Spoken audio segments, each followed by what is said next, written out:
ഈശോമിശിഹായിൽ ഏറ്റവും സ്നേഹിക്കപ്പെടുന്നവരെ, പരിശുദ്ധാത്മാവിൻ്റെ വരദാനങ്ങൾ നിങ്ങൾ ഓരോരുത്തരിലും വെളിപ്പെടട്ടെ എന്ന് പ്രാർത്ഥിക്കുന്നു. ഒരു ദിവസം പ്രഭാതത്തിൽ എനിക്കൊരു കോള് വന്നു. വിളിച്ചത് ഒരു റിട്ടയർഡ് ചെയ്ത സാറായിരുന്നു. സാറ് വിളിച്ചിട്ട് പറഞ്ഞു, അർജൻറ്റായിട്ട് എനിക്ക് കാണണം, വീട് എവിടെയാന്ന് പറഞ്ഞു. ഞാൻ വീട്ടിലേക്ക് വരാമെന്ന് പറഞ്ഞു. അപ്പം ഞാൻ സാറിനോട് പറഞ്ഞു, സാറെ വീട്ടിൽ വന്ന് കാണാൻ മാത്രമുള്ള ആളൊന്നുമല്ല, ഞാനൊരു പാവപ്പെട്ട ശുശ്രൂഷകനാകാൻ വേണ്ടി ആഗ്രഹിക്കുന്നൊരു വ്യക്തിയാണ്. സാറ് എവിടെയാന്ന് പറഞ്ഞാൽ മതി, ഞാൻ അങ്ങോട്ട് വരാമെന്ന് പറഞ്ഞു. അപ്പോൾ സാറ് പറഞ്ഞു, ഞാൻ ഈ ടൗണിലുണ്ട്, ഇപ്പം വരാൻ പറ്റുമെന്ന് ചോദിച്ചു. ഞാൻ പറഞ്ഞു, ഞാൻ എൻ്റെ ഇപ്പം വരാമല്ലോ എന്ന് പറഞ്ഞ് ഞാൻ ബൈക്ക് എടുത്ത് സാറിൻ്റെ അടുത്ത് ചെന്നു. സാർ അന്നേരം കാറ് പാർക്ക് ചെയ്ത് അവിടെ കാറിൽ ഇരിപ്പുണ്ടായിരുന്നു. ഞാനും സാറും കൂടെ കാറിലിരുന്ന് സംസാരിക്കുവാൻ തുടങ്ങി. അപ്പോൾ സാറ് പറഞ്ഞു, എനിക്ക് 2 മക്കളാണ്. ഒരു മകൾ വിദേശത്ത് ജോലി ചെയ്യുന്നു, ഒരു മകന് ഉയർന്ന ഉദ്യോഗസ്ഥനായിട്ട് ഈ നാട്ടിൽ തന്നെ ജോലി ചെയ്യുന്നുണ്ട്. എന്നാൽ 2 ദിവസമായിട്ട് ഈ മകനെ വിളിച്ചിട്ട് ഫോൺ എടുക്കുന്നില്ല, ബന്ധുക്കളും സുഹൃത്തുക്കളും എല്ലാം വിളിച്ചിട്ട് എടുക്കുന്നില്ല. അതുകൊണ്ട് ഇന്ന് രാവിലെ പോലീസ് സ്റ്റേഷനിൽ പോയി കംപ്ലൈൻറ്റ് ചെയ്യാൻ വേണ്ടി പോകാൻ തുടങ്ങിയപ്പോൾ ഒരു സ്നേഹിതൻ ഈ നമ്പറിൽ തന്നിട്ട് പറഞ്ഞു, ഒന്ന് വിളിച്ച് പ്രാർത്ഥിച്ചിട്ട് പോയാൽ മതി എന്ന് പറഞ്ഞുകൊണ്ടാണ് വിളിച്ചത്. എനിക്ക് വേണ്ടി ഒന്ന് പ്രാർത്ഥിക്കണമെന്ന് പറഞ്ഞു. ഞാൻ പറഞ്ഞു, സാറേ അതിനെന്താ, നമുക്ക് പ്രാർത്ഥിക്കാമെന്ന് പറഞ്ഞു. ഞാൻ മാതാവിനോട് പറഞ്ഞു, മാതാവെ ഒന്ന് സഹായിച്ചേക്കണമെന്ന് പറഞ്ഞിട്ട് 3 നന്മ നിറഞ്ഞു പറയുമ്പോൾ ചൊല്ലിയിട്ട് ഞാൻ എൻ്റെ ഫോണിൽ നിന്ന് ഈ മകൻ്റെ ഫോണിലേക്ക് ഞാൻ വിളിച്ചു. 2ാമത്തെ റിങ് ചെയ്തപ്പോൾ തന്നെ മകൻ ഫോൺ എടുത്തു. ഞാനപ്പം ഇങ്ങനെ പറഞ്ഞു, ഞാൻ ഇന്നയാളാണ്, എനിക്ക് ഒരു കാര്യം അറിയാൻ വേണ്ടി വിളിച്ചതാണെന്ന് പറഞ്ഞപ്പോൾ എന്തെങ്കിലും അത്യാവശ്യം ഉണ്ടെന്ന് ചോദിച്ചു. പറഞ്ഞു, അത്യാവശ്യമൊന്നുമില്ല, സാറിൻ്റെ ഫാദർ എൻ്റെ അടുത്ത് നിൽപ്പുണ്ട്, 2 ദിവസമായിട്ട് ഫോൺ വിളിച്ചിട്ട് കിട്ടാത്തതുകൊണ്ട് പോലീസിൽ കംപ്ലൈൻറ്റ് ചെയ്യാൻ വേണ്ടി പോകുന്നതിന് മുമ്പ് ഒന്ന് വിളിച്ചു നോക്കിയതാണ്. അപ്പോൾ ഈ സാറ് പറഞ്ഞു, എറണാകുളത്ത് ഞാനൊരു ട്രെയിനിങ്ങിലാണ്, അതുകൊണ്ട് വിളിച്ച് പറയാൻ പറ്റിയില്ല, അതുകൊണ്ട് പപ്പായോട് ഒന്ന് പറഞ്ഞാൽ മതി, ഞാനിന്ന് വൈകിട്ട് വരുമെന്നൊന്ന് പറഞ്ഞാൽ മതി എന്ന് പറഞ്ഞപ്പോൾ ലൗഡ് സ്പീക്കർ ഇട്ടുകൊണ്ട് ഈ സാറ് ഇത് കേട്ടു. സാറിന് സന്തോഷമായി. സുഹൃത്തുക്കളെയും ബന്ധുക്കളെയൊക്കെ സാറ് വിളിച്ച് പറഞ്ഞു.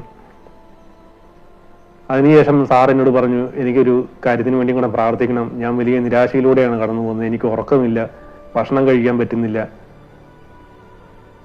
സാറിനോട് ഒരു വ്യക്തി പറഞ്ഞെന്ന് പറഞ്ഞു, സാറിൻ്റെ കുടുംബം തകർന്നു പോകാൻ വേണ്ടി ഒരു സ്ത്രീയെ ആഭിചാരം ചെയ്തു വെച്ചിട്ടുണ്ട്.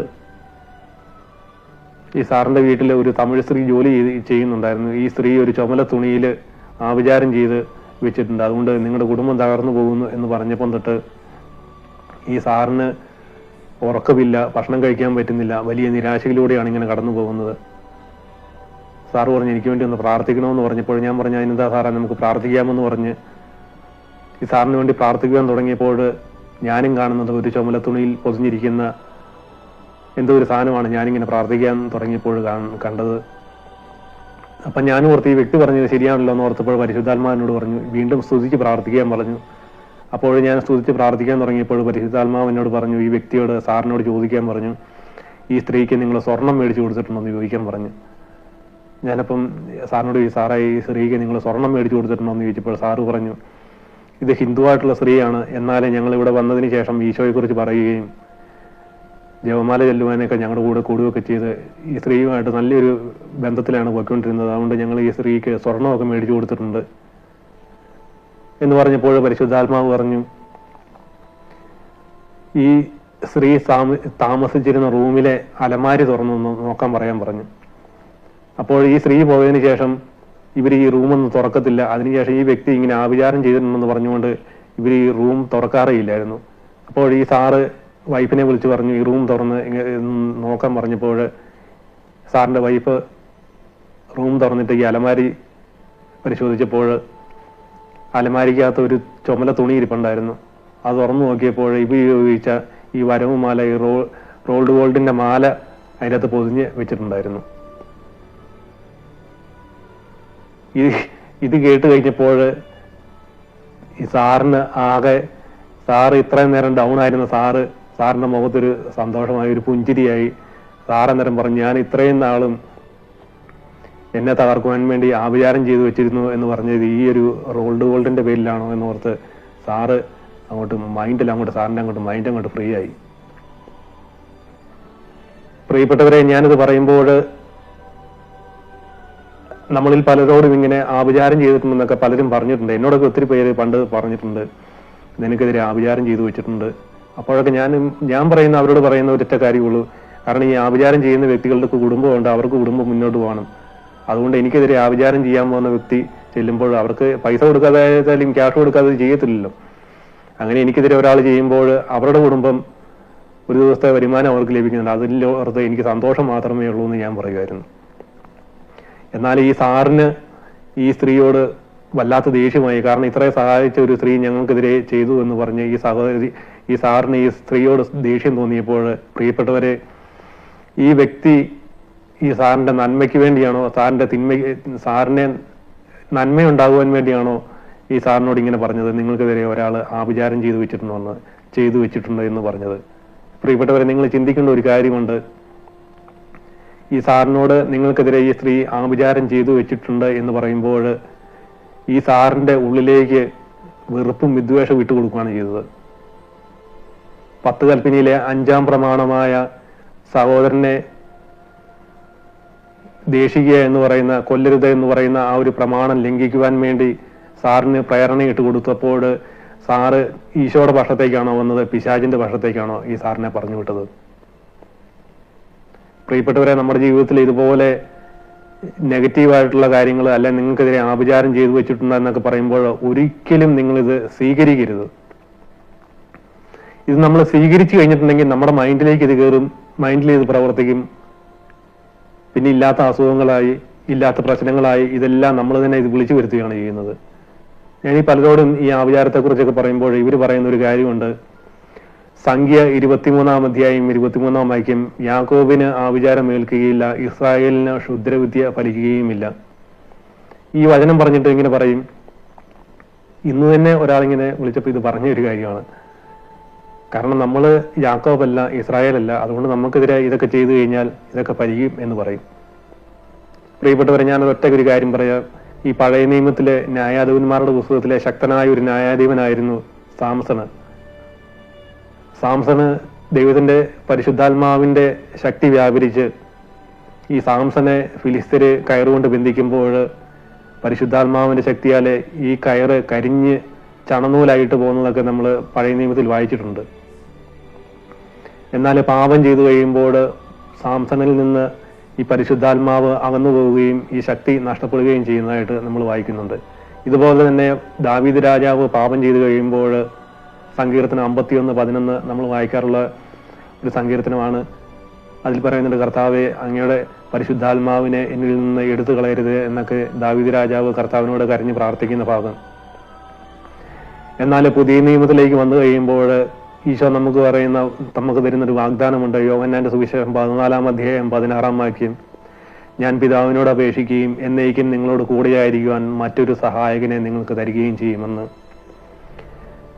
ഈ സഹായകനെ തരുന്നത് എന്നേക്കും നിങ്ങൾക്ക് സഹായകനായിട്ടാണ് നമുക്ക് തരുന്നത്. എന്നേക്കും, അല്ലാതെ ഇന്ന് മാത്രമല്ല, ഒരു മാസത്തേക്കല്ല, ഒരു വർഷത്തേക്കില്ല, ലൈഫ് ലോങ് നമ്മുടെ കൂടെ എന്നേക്കും നിങ്ങൾക്ക് സഹായകനായിട്ട് പരിശുദ്ധാത്മാവിനെ നമുക്ക് നൽകുമെന്ന്. പ്രിയപ്പെട്ടവരെ, പരിശുദ്ധാത്മാവ് നമ്മളിൽ വസിക്കുമ്പോൾ പിതാവ് വസിക്കുന്നു, പുത്രൻ വസിക്കുന്നു, ത്രിത്വൈക ദൈവം നമ്മുടെ ഉള്ളിൽ വസിക്കുമ്പോൾ നമ്മൾക്കെതിരെ ഒരാൾ ആഭിചാരം ചെയ്തിട്ടുണ്ട് എന്ന് പറയുമ്പോൾ അത് വിശ്വസിച്ച് ഒരിക്കലും നിങ്ങളുടെ ജീവിതം, ആത്മീയ ജീവിതത്തിലും ഭൗതിക ജീവിതത്തിലും നിങ്ങൾക്ക് കിട്ടേണ്ട അനുഗ്രഹങ്ങൾ നിങ്ങൾ ഒരിക്കലും നഷ്ടപ്പെടുത്തി കളയരുത്. ഇത് പറയുമ്പോൾ നിങ്ങൾ വേണം ചിന്തിക്കും, പിന്നെ ഈ ബന്ധന ശുശ്രൂഷകൾ ഇതൊക്കെ ഇങ്ങനെയൊക്കെ ഒത്തിരി നടക്കുന്നുണ്ടല്ലോ എന്നോ. ഞാൻ അറിയുന്ന ഒരു ഗ്രൂപ്പ് ഒരു ധ്യാനം നടത്തി, ദൈവ സ്നേഹാനുഭവ ധ്യാനം. ഈ ധ്യാനം നടത്തിയപ്പോൾ 2ാമത്തെ ധ്യാനത്തിന് 8 പേരാണ് ധ്യാനം കൂടാൻ വേണ്ടി വന്നത്. എന്നാൽ അടുത്ത മാസത്തെ ഈ ധ്യാനത്തിന്റെ നോട്ടീസിൽ ചെറിയൊരു മാറ്റം വരുത്തി ഇവർ നോട്ടീസ് അടിച്ചിറക്കി, ദൈവ സ്നേഹാനുഭവ ധ്യാനം ബന്ധന വിടുതൽ ശുശ്രൂഷ എന്ന്.